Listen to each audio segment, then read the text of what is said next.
Bismillahirrahmanirrahim. Assalamualaikum warahmatullahi wabarakatuh.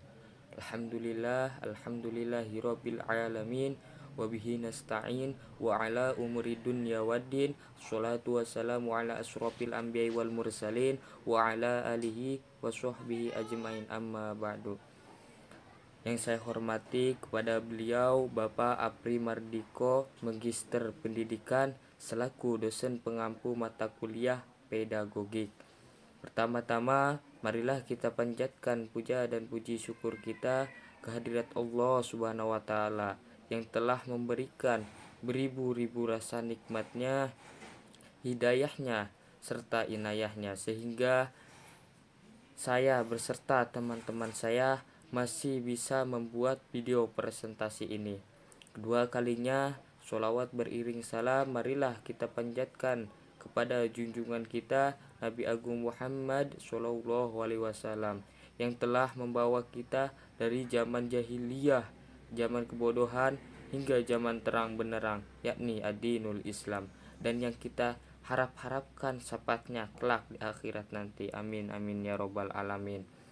Baiklah, di sini izinkan saya untuk mengenalkan diri beserta teman-teman saya. Di sini kami dari kelompok 5 ingin mempresentasikan mengenai evaluasi pendidikan.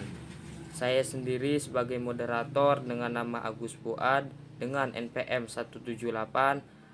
Ada Mbak Ria Septika Anggraini dengan NPM 160, ada Mbak Jihan Syarifah dengan NPM 179, ada Mbak Selano Valia dengan NPM 184, ada Mbak Nur Ivana Jahiro dengan NPM 189, ada Mbak Elsta Okvianti dengan NPM 191, ada Mas Agis Mubarok dengan NPM 198, ada Mbak Alfi Khadiah dengan NPM 200, dan ada Mbak Arifah Arizkiah dengan NPM 218. Baiklah, untuk mempersingkat waktu, materi-materi selanjutnya akan dijelaskan oleh teman-teman atau disampaikan oleh teman-teman saya. Latar belakang. Pendidikan adalah suatu usaha yang sadar dan direncanakan untuk mengembangkan suatu potensi siswa melalui pembelajaran di sekolah. Evaluasi dibutuhkan untuk menilai keberhasilan pembelajaran, termasuk semua proses dan kegiatan pendidikan. Evaluasi menggunakan kriteria tertentu untuk memberikan nilai dan mencapai tujuan yang ditentukan. Prinsip-prinsip evaluasi mencakup objektivitas, keterbatuan, efisiensi, transparansi, akuntabilitas, edukatif, sistematis, menyeluruh, berkelanjutan, validitas, keadilan, dan berbasis kriteria. Tujuan dalam evaluasi adalah menyediakan data untuk mengambil keputusan dan memberikan masukan terhadap kebijakan dan program pendidikan. Namun, masih banyak guru yang mengabaikan evaluasi sehingga perlu pemahaman yang baik tentang evaluasi pendidikan. Baik, yang selanjutnya, evaluasi dalam pendidikan adalah suatu proses yang dilakukan secara sistematis dan terencana untuk menilai keberhasilan atau pencapaian tujuan pendidikan dan pembelajaran. Evaluasi ini melibatkan penilaian berdasarkan kriteria tertentu dan bertujuan untuk menyediakan informasi penting dalam pengambilan keputusan.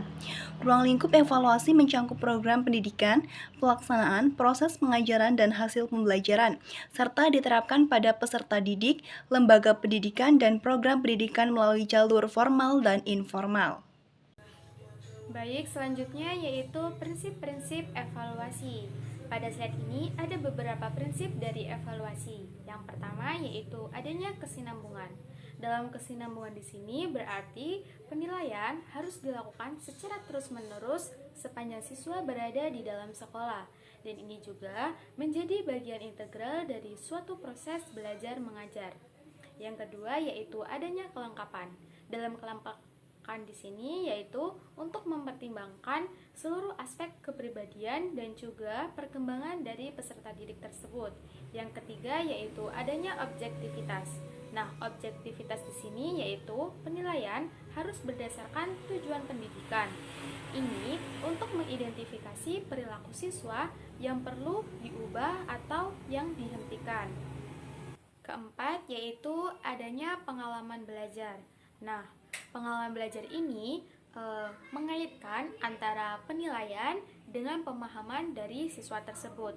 Nah, ini contohnya seperti prestasi akademik atau kegiatan ekstrakurikuler dalam sekolah. Yang kelima yaitu adanya keluasan. Dalam keluasan di sini berarti penilaian itu mencakup dari seluruh elemen dari kehidupan siswa dalam sekolah. Yang keenam yaitu berpusat pada anak. Nah, pada poin keenam ini menekankan bahwa perilaku anak dalam proses evaluasi untuk memahami sejauh mana pemahaman dan juga nilai dari suatu bahan ajar di sekolah tersebut. Yang ketujuh yaitu adanya penerapan. Penerapan di sini yaitu untuk menilai sejauh mana siswa dapat menerapkan pengetahuan dalam kehidupan sehari-hari. Baik, yang selanjutnya prinsip-prinsip evaluasi menurut John Hartner. Yang pertama yaitu meningkatkan pembelajaran. Yang kedua, metode penilaian harus mendukung tujuan penting pembelajaran. Yang ketiga, prosedur harus memastikan informasi yang valid dan dapat diandalkan. Yang keempat, penilaian memberikan pemahaman tentang relevansi pembelajaran. Yang kelima, penilaian diperlakukan sebagai perkiraan. Yang keenam, bagian dari proses pembelajaran yang membantu siswa untuk memahami tujuan belajar. Yang ketujuh, metode penilaian melibatkan siswa secara aktif. Yang kedelapan, memotivasi siswa untuk menunjukkan kemampuan mereka. Yang kesembilan, menggabungkan berbagai jenis informasi termasuk penilaian diri siswa. Dan yang terakhir, memenuhi standar dari praktik hingga kebijakan nasional. Tujuan evaluasi pendidikan. 1. Tujuan evaluasi dalam bidang pendidikan secara umum. A. Mengumpulkan informasi tentang perkembangan dan kemajuan siswa. B. Menilai seberapa efektif metode pengajaran yang digunakan. C. Memberikan bukti keberhasilan siswa dalam mencapai tujuan belajar. 2. Tujuan evaluasi dalam bidang pendidikan secara khusus. 1. A. Meningkatkan motivasi dan aktivitas belajar siswa. B. Menemukan penyebab keberhasilan dan kegagalan siswa serta mencari solusinya. 3. Tujuan evaluasi dalam pembelajaran. A. Menilai apakah tujuan belajar telah tercapai. B. Mengukur aspek pengetahuan, keterampilan, dan sikap siswa. C. Mengetahui pengetahuan awal siswa sebelum belajar. D. Meningkatkan motivasi belajar siswa. E. Memberikan informasi untuk keperluan bimbingan dan konseling. F. Menggunakan hasil evaluasi untuk memperbaiki kurikulum. Kesimpulannya adalah, evaluasi pendidikan adalah suatu proses sistematis untuk menilai semua aspek terkait dengan pendidikan, termasuk dalam program pelaksanaan pengajaran dan hasil pembelajaran. Evaluasi ini bertujuan untuk memberikan nilai berdasarkan kriteria tertentu untuk mencapai tujuan yang telah ditetapkan. Selanjutnya, prinsip-prinsip evaluasi yaitu meliputi objektivitas, keterpaduan, ekonomis, transparansi, akuntabilitas, edukasi, sistematis, menyeluruh, berkesinambungan, validitas, keadilan, dan berbasis kriteria. Sedangkan tujuan evaluasinya adalah untuk menyediakan data untuk pengambilan keputusan, memberikan masukan terhadap kebijakan dan program pendidikan, serta memotivasi dan membantu siswa dalam proses pembelajaran. Saran 1. Guru harus selalu mengevaluasi siswa agar tidak melakukan penilaian objektif namun juga transparan. 2. Pemerintahan harus memperbaiki kurikulum yang ada agar anak-anak dapat belajar sesuai kemampuan, minat, dan bakat yang dimiliki. 3. Tidak menjadikan kekurangan siswa sebagai kecekatan, tetapi harus diperbaiki dengan memunculkan minat dalam belajar. Baiklah, sampai sudah di akhir video presentasi kelompok kami ini. Saya mewakili atas nama teman-teman saya meminta maaf yang sebesar-besarnya dan memohon ampun kepada Allah apabila ada tutur kata yang tak pantas didengar dan apabila ada sikap yang tak pantas dipandang. Semoga apa yang kami sampaikan ini bermanfaat bagi kalian semua, khususnya bagi kelompok kami. Pesan untuk kita semua, teruslah belajar dan mencari ilmu sebanyak-banyaknya. Karena khairun nasi anfa'uhum linnas, sebaik-baiknya manusia adalah yang bermanfaat bagi manusia lain. Wallahu muwaffiq ila aqwamit thoriq, wabillahi taufiq wal hidayah. Wassalamualaikum warahmatullahi wabarakatuh.